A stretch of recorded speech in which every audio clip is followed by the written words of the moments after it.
Fikih Ramadan.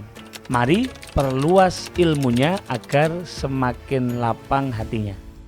Sikat gigi saat puasa tetap sunnah atau makruh?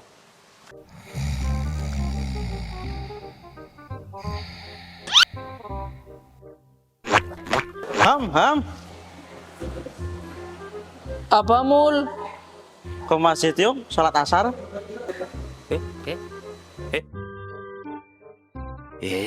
Mau ngapain kamu Ham? Mau gosok gigi mul, biar fresh. Nggak boleh gitu. Kita kan lagi puasa. Hah? Emang gitu ya? Iya, aku pernah baca keterangan di kitab. Oh, gitu ya. Ya udah kalau begitu kita langsung berangkat aja yuk. Sikat ataupun pasta gigi adalah hal baru yang tidak ada di zaman Nabi. Pun demikian bukan berarti serta-merta kita menghukuminya sebagai sesuatu yang bid'ah ataupun terlarang. Karena tidak begitu cara menilai sesuatu. Ada sebuah kaidah yang penting untuk dipahami oleh kita para pencari ilmu, bahwasanya al-hukmu ala syai'i far'un an tasawwurihi. Hukum atas sesuatu adalah cabang dari hasil pendeskripsian atau penggambarannya.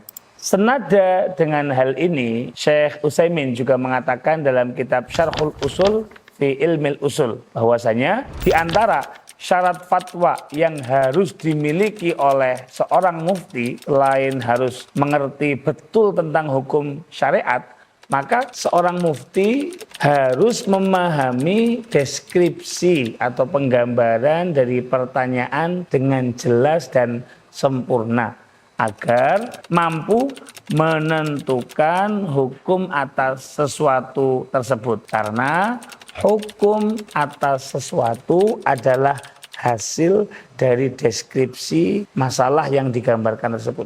Kembali soal sikat dan pasta gigi. Islam mengakomodir inovasi ini. Bahkan para ulama menyatakan ini adalah inline dengan kesunahan bersiwak. Nabi Muhammad SAW bersabda bahwasanya laula an asyukka ala ummati au ala nas la amartuhum bisiwak ma'a kulli salah. Hadis ini diriwayatkan oleh Al-Imamul Bukhari. Beliau bersabda, jika tidak karena takut memberatkan umatku atau atas manusia, maka aku akan perintahkan mereka untuk bersiwak pada setiap sholat. Di riwayat Al-Imamul Bukhari nomor 887, ada juga di Imam Muslim nomor hadis 252. Dalam riwayat yang lain juga Nabi bersabda, laula an asyukka ala ummati la amartuhum bisiwak ma'a kulli wudhu'in. Jika tidak karena takut memberatkan umatku, maka aku akan memerintahkan mereka untuk bersiwak setiap mereka melaksanakan wudhu. Dua hadis di atas menggambarkan kepada kita betapa pentingnya bersiwak atau membersihkan mulut, baik ketika wudhu ataupun salat. Pertanyaan berikutnya, apakah hukum sikat gigi itu sama dengan siwak? Al-Imam Nawawi dalam kitab Syarah Sahih Muslim juz 3 halaman 143 beliau mengatakan wa yustahabbu an yastaka bi'udin min arakin wa bi ayyi syai'in istaka mimma yuzilut taghayyura hasalas siwaku.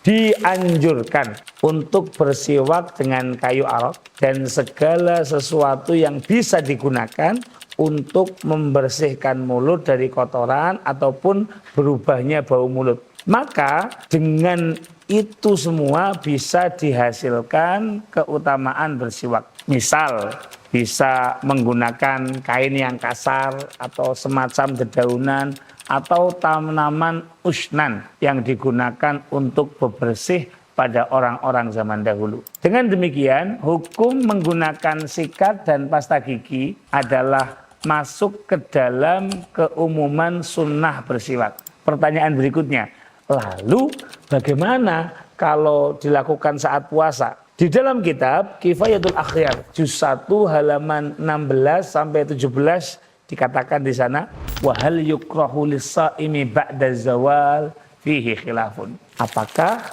siwak ini dimakruhkan bagi orang yang berpuasa setelah zawal atau tergelincirnya matahari ke arah barat, yakni masuknya waktu salat zuhur? Maka ar-rajihu fir rafi'i war rawdah annahu yukrahu. Liqaulihi alaihi salatu wassalam la khalufu fammis saimi atyaba indallah min rihil misik. Rawahul Bukhari. Yang artinya pendapat yang kuat sebagaimana menurut Al-Imam Rafi'i dan kitab Ar-Rawdah bahwasanya bersiwak setelah zawal itu hukumnya makruh karena adanya hadis Nabi Muhammad SAW yang mana beliau bersabda, sungguh bau mulutnya orang yang berpuasa itu lebih wangi di sisi Allah dari misik. Sebagaimana riwayat Al-Imamul Bukhari dan Imam Muslim. Kenapa pembahasan ini dikhususkan setelah zawal? Karena biasanya bau mulut itu memang terjadi setelah waktu tersebut. Maka musannif melanjutkan, falau taghayyara fammuhu ba'da zawali bisababin akhar kanaumin al-ghairih fastaka li ajli dzalika la yukrah. Jika bau mulutnya terjadi karena sebab yang lain, misal karena dia tidur setelah sholat zuhur, maka ketika dia bangun dia bersiwak untuk menghilangkan bau mulut setelah tidur itu, maka tidak dimakruhkan. Kemudian musannif melanjutkan, waqila la yukrahu al-istiyaku mutlaqan wa bihi qala al-a'immatus salasah wa rajjahahu an-Nawawi fi syarhil muhadzab. Tetapi memang ada pendapat ulama yang lain seperti yang dipaparkan oleh Al-Imam Nawawi dalam kitab Al-Majmu' Syarah Muhadzab bahwa menggunakan siwak tetap sunnah meskipun setelah zawal. Penjelasan ini juga sesuai dengan pendapat 3 mazhab yang lain selain Al-Imam Syafi'i. Jadi yang ingin kita simpulkan, yang pertama, sikat gigi saat berpuasa tetap sunnah jika dilakukan sebelum waktu zuhur. Ulama sepakat. Yang kedua, jika dilakukan ba'da zuhur maka ada perbedaan pendapat. Al-Imam Nawawi dan 3 mazhab selain Al-Imam Syafi'i mengatakan sunnah. Tetapi Al-Imam Rafi'i bagaimana menukil pendapat Al-Imam Syafi'i itu mengatakan makruh. Namun yang perlu diingat ketika teman-teman menggunakan pasta gigi, berkumurlah dengan sempurna agar tidak ada deterjen atau sisa rasa yang tertelan. Karena kalau sampai ada sisa yang tertelan, itu bisa membatalkan puasa. Semoga Ramadan tahun ini menjadi momentum bagi kita untuk berlatih agar kita menjadi pribadi yang gemar meningkatkan sunnah. Sebagaimana kita memperbanyak menggunakan siwak ketika sholat tarawih, ketika sholat berjamaah maghrib, dan ketika tadarus ada di malam-malam Ramadan. Semoga menjadi ilmu yang bermanfaat. Assalamualaikum warahmatullahi wabarakatuh.